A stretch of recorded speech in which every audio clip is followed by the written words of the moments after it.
Donc moi je vous propose d'aller à Quimper, dans la plus célèbre faïencerie de la région, découvrir ce savoir-faire. Lorsqu'on jette l'ancre à Quimper, on met les pieds dans une capitale de l'artisanat français.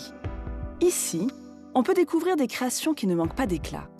Des personnages bretons en statuettes, des services de table délicats et autres vases aux courbes impeccables.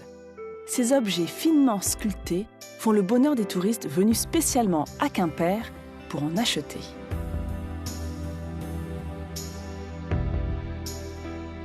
Lydia, Vanessa, Paul... Les stars des présentoirs, les voilà.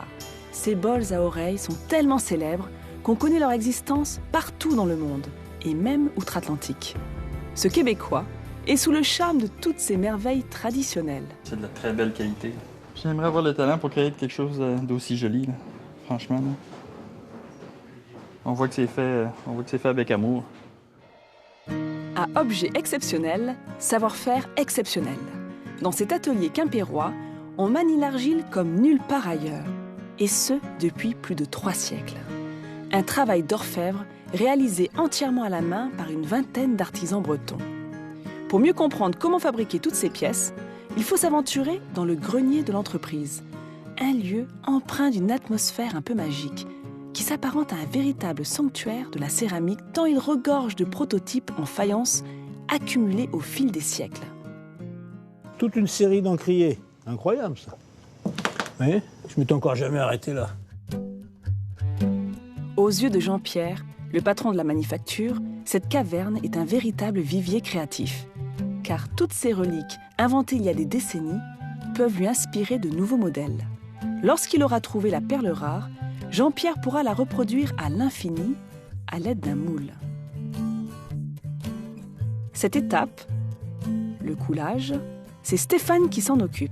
Il faut y aller très doucement quand on coule, parce que si on y va trop vite, il y a des bulles d'air qui vont se former à l'intérieur de la pièce, et ces bulles d'air, ça fera des trous au démoulage, et même après cuisson, on risque de retrouver encore des trous. Après 2 heures de séchage, il est temps pour Stéphane de sortir la pièce de son sarcophage. Hop, voilà. En regardant attentivement la statuette, on peut observer des coutures, autrement dit, des surplus d'argile formés à la jointure des 2 parties de moule. Pour faire disparaître ces défauts, on peut compter sur Odile. Cette experte de la faïence entreprend l'ébarbage de la pièce, c'est-à-dire les finitions qui viendront parfaire la forme de la statuette. Tout ça, c'est à gratter, à lisser, à poncer. Si je nettoie pas bien la pièce maintenant, les défauts, ils vont se voir à la cuisson et la pièce, elle n'est pas bonne. Il faut que ça soit impeccablement lavé. À l'aide de son éponge et de son couteau, Odile refait une beauté à la céramique.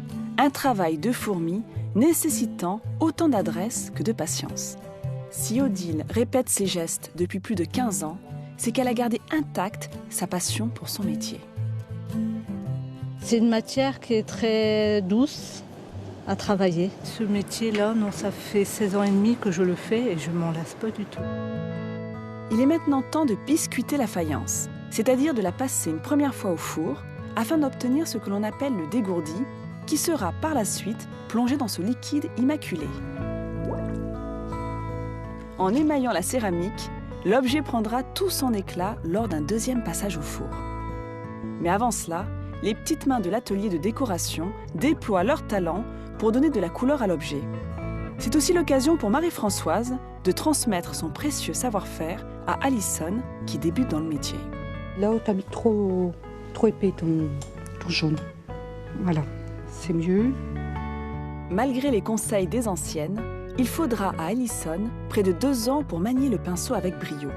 C'est alors qu'elle pourra réaliser de superbes motifs qui magnifieront la faïence et la personnaliseront. L'authenticité de chaque objet, conjuguée au savoir-faire breton, permet à l'entreprise de vendre ses produits dans le monde entier.